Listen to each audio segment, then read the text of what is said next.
What if the story you've always heard about the Abbasid revolution is only half the truth? You know the one. Black banners rising from Khorasan, the Umayyads falling in 750, and power finally returning to the Prophet's family. Sounds pure, right? Like a holy uprising that fixed everything. But when you dig deeper, the picture changes completely. That famous slogan, Al-Rida min al-Muhammad, was deliberately left vague. Thousands fought and died thinking they were bringing an Alid, a true descendant of Ali and Fatima, to power.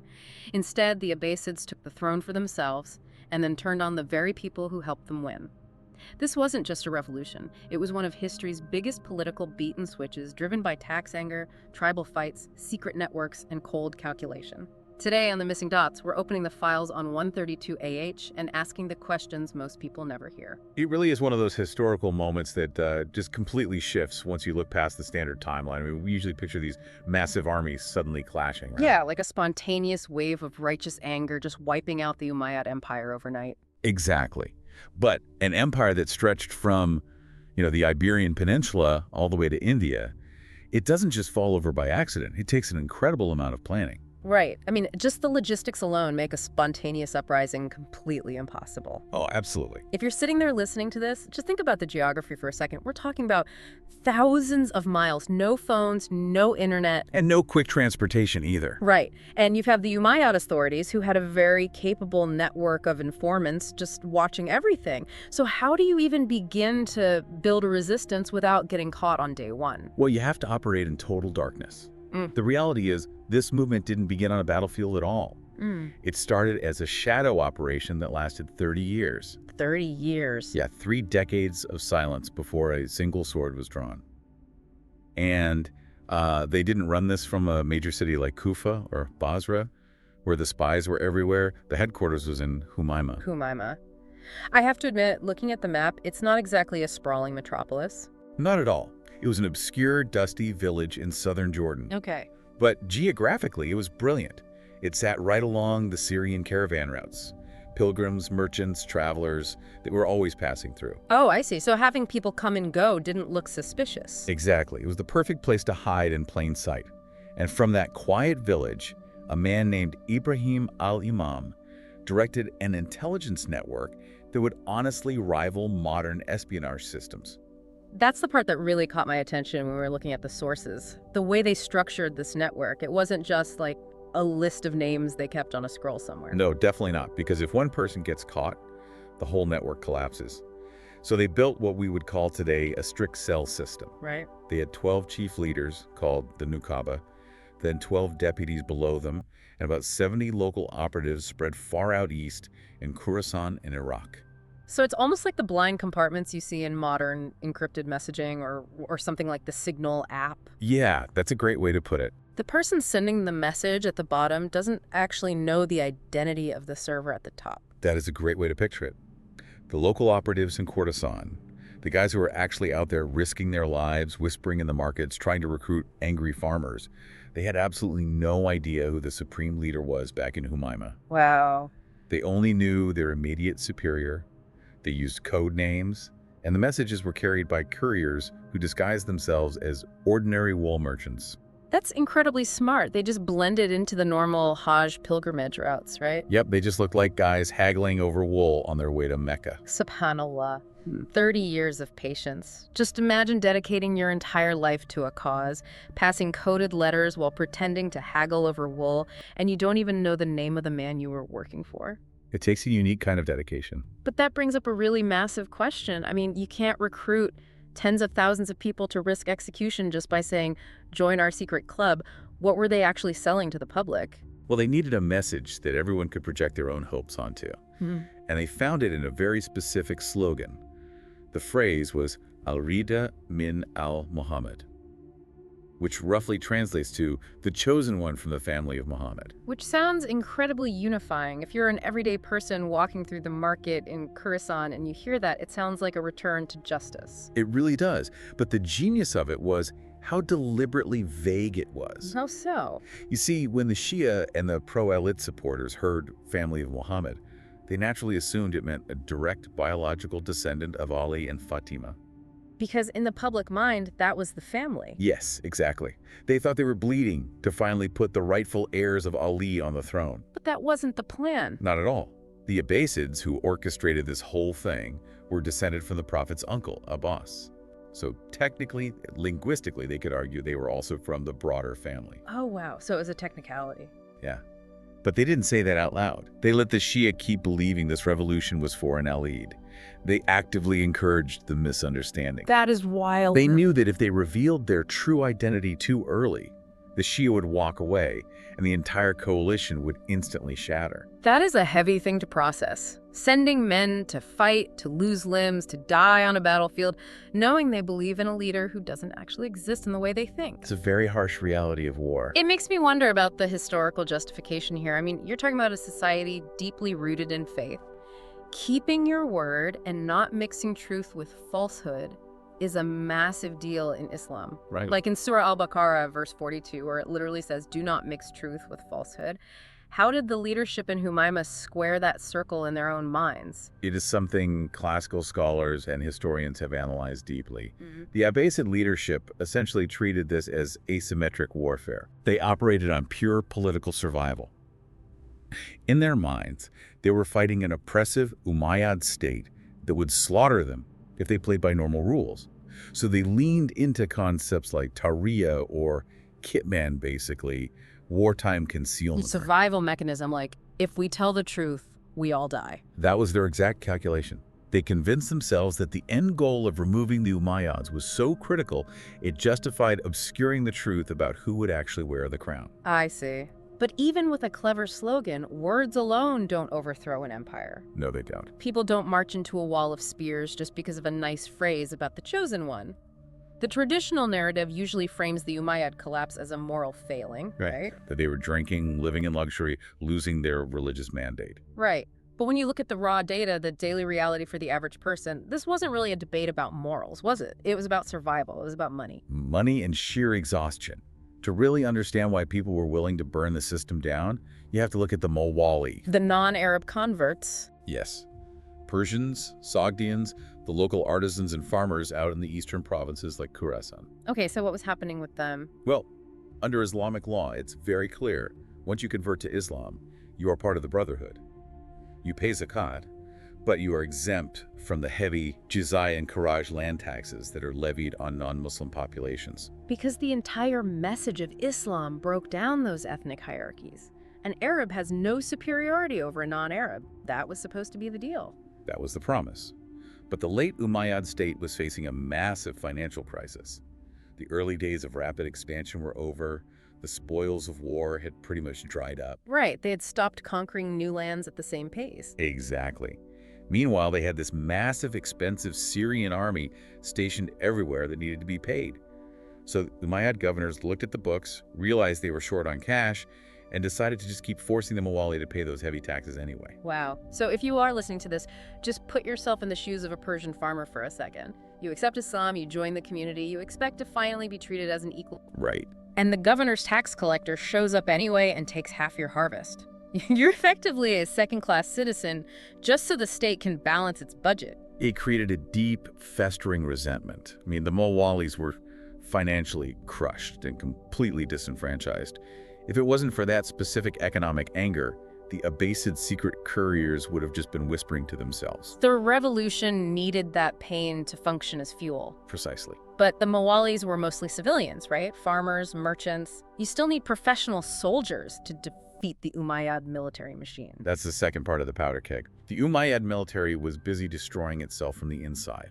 Really? How so? You had these brutal generational blood feuds between the Arab tribes that made up the army, specifically the Keys, who were the northern Arabs, and the Yaman, the southern Arabs. Wait, they were fighting each other while supposed to be serving in the exact same army? They absolutely despised each other. The rivalry was so toxic it paralyzed the military command. One governor would favor the Keys and the next would purge them and elevate the Yaman. That sounds like a nightmare for morale. It was. The soldiers were exhausted from fighting their own side. So you have an angry, overtaxed civilian population and a fractured, tired military. Yeah. All they needed was someone to walk in and light the match. And that match was Abu Muslim al-Khorasani. The sources paint him as this almost mythic figure. How does one guy walk into that level of chaos and actually organize it? He was just a psychological and organizational genius. When he arrived in Khorasan in 129 AH, he didn't just give a fiery speech, he mapped out the grievances. Okay. He went to the Mawali and said, "I will end these illegal taxes and give you equality." Then he looked at the warring tribes. He went to the Yaman faction, who were currently losing the political game, and offered them a way to break the power of their Qaizi rivals. It honestly sounds exactly like a modern political campaign. You promise tax cuts to the working class and peace to an exhausted military, all wrapped up in a religious banner. That is a perfect analogy. He gave everyone a specific personal reason to fight that actually had nothing to do with the overarching religious slogan. He built a coalition out of mutual frustration. He did. And then he played his masterstroke. He raised the two black banners, and he named them. He named the banners. Yeah, he called them the Shadow and the Cloud. The Shadow and the Cloud. That is incredibly dramatic. It sounds like something straight out of a fantasy novel. It was calculated psychological warfare. You see, black was a color associated with mourning, but also with eschatological prophecy, the end times. Ah. By raising those banners, he transformed a regional tax revolt and a tribal dispute into a terrifying, unified religious crusade. The Abbasid army started moving west in this relentless march, traveling mostly at night, just swallowing up territory. And it works. It culminates in 750 CE at the Battle of Azab. The Umayyad army is completely routed, the dynasty falls, the dust clears across the empire. And that is the pivotal moment. This is the moment, right? The fighting is over. The Mawali think they're finally getting tax relief. The Shia think the family of Ali is finally going to step out of the shadows and take the throne. And then what happens? The curtain pulls back, and the Abbasids step out. They crown Abu al-Abbas as the new caliph. I just try to imagine being a soldier in that moment. You survived the battles, you march into the city, you look up at the new caliph, and it's an Abbasid. The chosen one you risked everything for wasn't who you thought. How did the ordinary people who fought for this react? There was immediate shock. Yeah. And then a profound sense of betrayal. The Shia leadership realized they had been used as the muscle for someone else's ambition. They were just a stepping stone. Exactly. But the Abbasids had anticipated this. They knew the anger was coming, and they didn't give anyone time to organize a counter-revolt. The moment Abu al-Abbas took power, he was given a new title, al-Safa. The bloodshedder. Yes. The Abbasids immediately turned their swords on their own allies. The true descendants of Ali and Fatima, the very people who had genuine legitimacy and could challenge the new throne, they were systematically hunted down. Oh, wow. The Abbasids imprisoned them, executed them, and violently purged the movement of anyone who protested the bait and switch. That is just a massive human tragedy. People genuinely fought and died, thinking they were restoring justice, only to face al-Safa. In Islam, keeping a covenant is so heavily emphasized, and they just discarded it. They weaponized the loyalty of the Shia and then liquidated them the second they became a political liability. It was incredibly brutal. But if they did that to the people who helped them win, what on earth did they do to the Umayyads who actually fought against them? It was a campaign of total extermination. They didn't just want to defeat the Umayyads, they wanted to erase them from existence. There are accounts in the historical records that are genuinely difficult to read. The most infamous is the Banquet Massacre.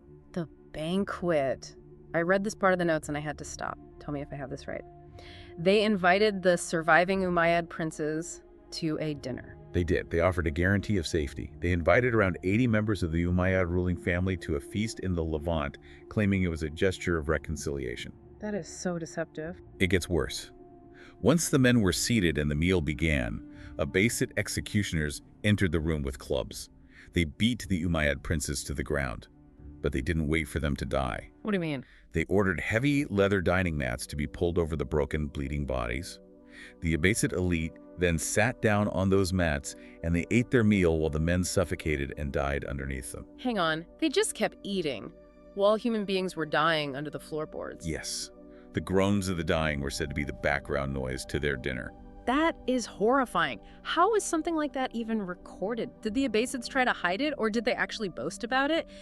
It is a level of coldness that's hard for a normal human mind to process. It was meant to be known. It was theatrical violence. They wanted everyone to understand the new reality. They even went into Damascus, the old Umayyad capital, and exhumed the graves of the Umayyad caliphs. They dug up the graves. Yes, they dragged out the remains and desecrated them. It was a clear message. The past is dead, we hold the power now, and there is no line we won't cross to keep it. Speaking of keeping power, what happened to Abu Muslim? The man who actually built the army, who raised the black banners, who basically handed the empire to them on a silver platter? He must have been untouchable, right? You would think so. Who? But in the mechanics of power, being the kingmaker makes you a threat to the king. Right. Abu Muslim was wildly popular. The army from Khorasan answered to him, not the caliph. The second Abbasid caliph, al-Mansur, realized he could never truly rule as long as Abu Muslim was alive. So what did he do? He invited him to the royal court for a meeting, stripped him of his guards, and had him assassinated right there on the floor. Unbelievable. The revolution literally ate its own architect. That's the reality of a violent power transition. But this leads to a huge question about human psychology and society. You execute your allies, you massacre your enemies at a dinner table, you kill your best general. You can't just run an empire of millions of people on pure terror forever. No, you can't. People talk. People ask questions. If you're an everyday person, you're going to start thinking these new guys are way worse than the old guys. How did the Abbasids manage to secure their rule and not just face another revolution the very next year? You hit the nail on the head. Military force has a shelf life. Yeah. To truly hold the empire, they had to control the memory of what just happened. They needed to make the violence look holy. Okay, so how do you do that? They launched a massive, state-sponsored campaign to rewrite history. The scribes of the victors. Exactly. First, they systematically destroyed the reputation of the Umayyads. They instructed historians, poets, and court scribes to refer to the Umayyads not as caliphs, but as muluk kings, tyrants. I see. They completely ignored the Umayyad achievements in administration and focused entirely on exaggerated stories of their hedonism. The goal was to make the public feel like they had been rescued from monsters. Okay, so that handles the enemy. It changes the narrative from, we did a political bait and switch to, we saved you from evil. But what about the religious side? Because the whole pitch in Khorasan was that this was a divine prophesied event. How did they retroactively make that fit? This is where the history gets deeply intertwined with faith, and it requires a lot of careful analysis. The Abbasid court systematically encouraged the fabrication, or at least the heavy amplification, of apocalyptic hadith sayings attributed to the prophet. Wait, they fabricated hadiths? Yes, they circulated stories claiming the prophet had explicitly foretold the arrival of black banners from the east, and that these banners would be led by a savior specifically from the family of Abbas. So they basically inserted themselves into prophecy. They used the pulpits and the storytellers to make their political coup look like it was ordained by heaven. They did. And they also shifted the public definition of al-Bayt. Before this, the family of the prophet generally brought to mind Ali, Fatima, and their children. The Abbasid state apparatus worked very hard to expand that definition to center on the entire clan of Hashim, putting the Abbasid lineage right at the core of religious legitimacy. Alhamdulillah, we do have the classical scholars who push back on this. The scholars of hadith methodology later identified many of these black banner traditions as political fabrications. They developed rigorous sciences to filter out what the state was trying to inject into the religion. That's very true. The scholarly resistance was immense, and they preserved the integrity of the core texts. But politically, for the average person living in 135 AH or 140 AH, the damage was done. They didn't know any better. Right. The Abbasids controlled the empire, they built the cities, they paid the salaries. Their version of history became the air everyone breathed for centuries. Let me ask you a very grounded question to bring all this home. Let's go back to that Persian farmer in Khorasan. The Mawali, who risked his life because he couldn't feed his family under the crushing weight of the Umayyad land tax. The Abbasids take over, they change the history books, they build Baghdad, the Golden Age starts. Did anything actually change for him?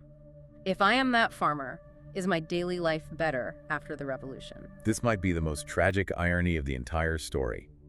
Despite the massive bloodshed, despite claiming a total moral and religious overhaul, the Abbasids kept the Umayyad administrative and tax systems almost entirely intact. Wait, really? You're saying the very tax system that caused the rebellion in the first place, they just kept it? They kept the same tax registries, they kept the Diwan system, they needed money to run a massive empire, build Baghdad, and pay their own soldiers, just like the Umayyads did. So the farmer is still paying the Kharaj? The rural peasantry was absolutely still paying the heavy land taxes. What changed was the power structure at the very top. The capital shifted east from Damascus to Baghdad. I see. And the old Arab tribal elite was pushed out, and a new Persian Arab bureaucratic elite took their place. So if you were a connected Mawali, maybe you got a nice job in the new bureaucracy.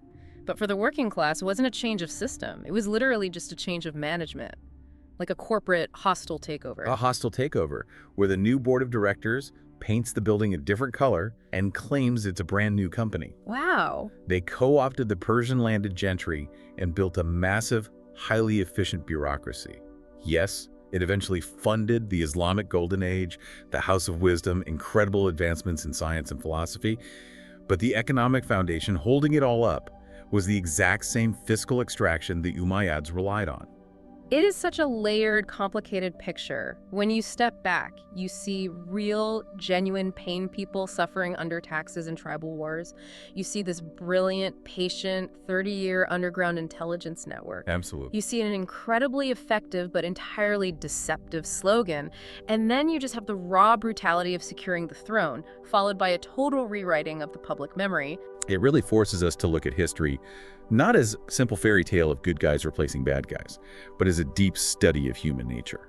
Yeah. The Abbasids succeeded because they understood how to weaponize people's anger, how to manage fragile coalitions, and most importantly, how to control the story after the dust settled.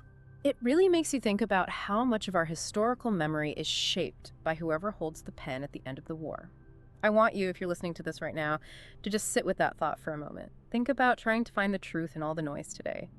If the Abbasids could so thoroughly rewrite the story of 132 AH, turning a calculated, bloody political campaign into a story of pure divine destiny, what other historical truths that we just accept as common knowledge today are actually just the remnants of a successful propaganda campaign? It really makes you question how we consume history. To rebuild your mental peace and legacy today, give charity, sponsor a student, and plant a tree. May Allah grant us success. Don't forget to go now. Come on, let's go. Don't forget to follow this channel, The Missing Dots. Thank you.